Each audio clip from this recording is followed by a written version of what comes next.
It began with a note, just a piece of paper taped to a mailbox. But beneath the ink was a lie. One that would unravel a quiet neighborhood and expose a dangerous truth.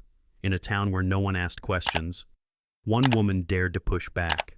This isn't just a story about fraud, it's about justice, courage, and the moment a former sheriff chose to stand her ground.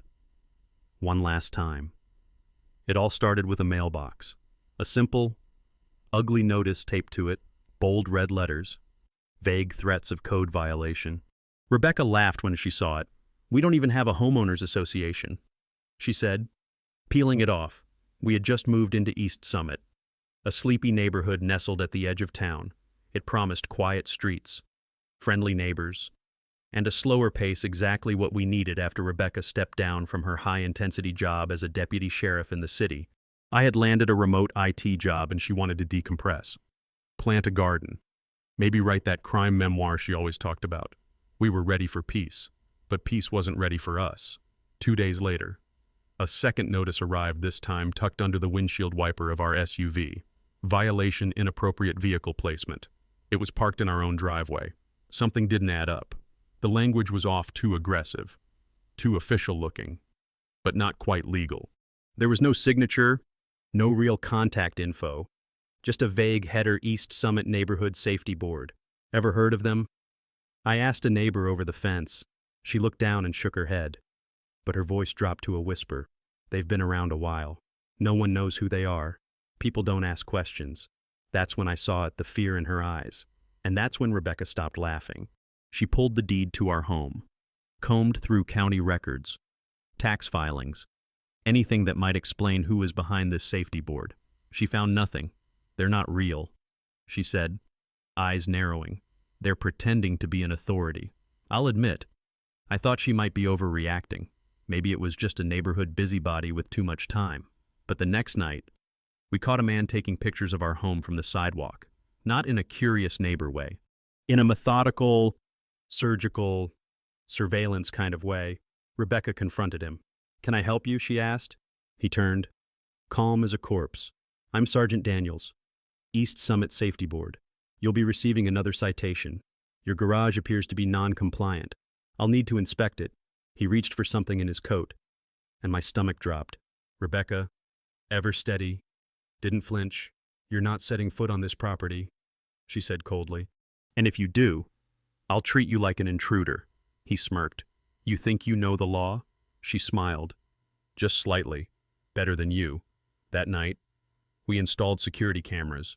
For the next week, Rebecca barely slept. She watched hours of footage, logged timestamps, recorded license plates, and then, just past midnight on a Wednesday, the cameras caught Daniels again. He slipped onto our porch, left another violation notice, and this time tried the doorknob. Rebecca stared at the screen. "This isn't just harassment," she whispered. "This is criminal." She filed a report with the county sheriff's office. But red tape slowed everything down. "It's tricky," they said, "without a clear violation or physical harm." But Rebecca knew better. She started digging deeper. And what she found chilled her. Daniels wasn't acting alone. Over the past 6 months, a dozen residents had received citations. Some paid fake fines. Others were threatened with property liens.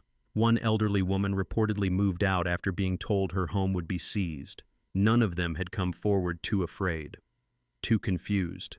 "This isn't just impersonation," Rebecca said. "This is extortion. We hosted a community meeting at our place. Only 5 people showed up." Rebecca laid out the evidence, footage, documents. One woman cried when she saw Daniels on screen. "That's him," she said. "He told me if I didn't pay, he'd have my utilities shut off." They weren't enforcing rules. They were running a scam. But then came the twist that shook everything. While reviewing old footage, Rebecca paused a frame. Daniels was speaking into a radio, brand new, high frequency, encrypted, not something you could buy at a hardware store. "He's got gear only licensed agencies use," she muttered.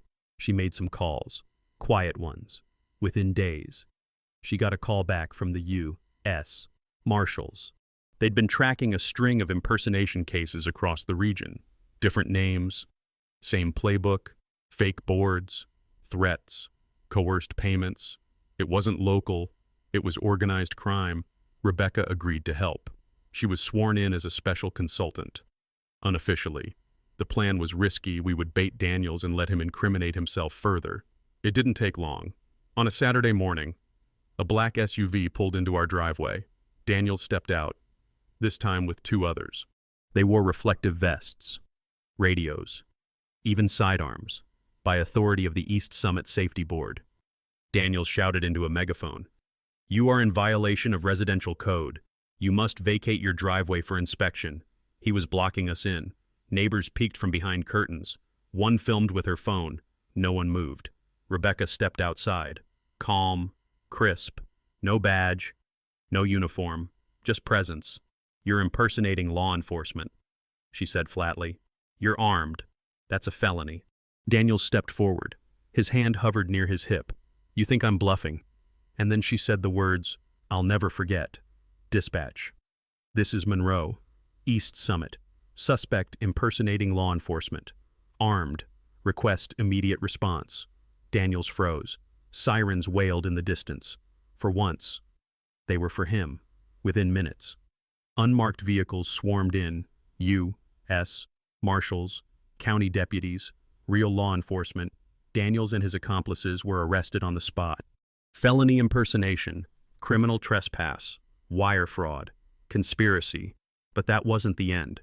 As the investigation deepened, more residents came forward, some from other towns. They had been threatened, manipulated, even robbed. The so-called safety board was part of a mobile fraud ring. Fake fines, fake officials, real damage. Rebecca testified before a grand jury.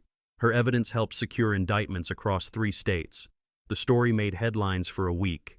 Then, like most news, it faded. But not for us. People still stop Rebecca at the grocery store. A man once shook her hand with tears in his eyes. "You saved my mother," he said. "And me. I still check the mailbox every morning. No new notices, no threats, just the quiet creak of the door, the rustle of paper, and a tiny flicker of pride, because my wife, the sheriff who tried to leave the badge behind, ended up doing what she does best. She protected her people, even if they didn't know they needed it."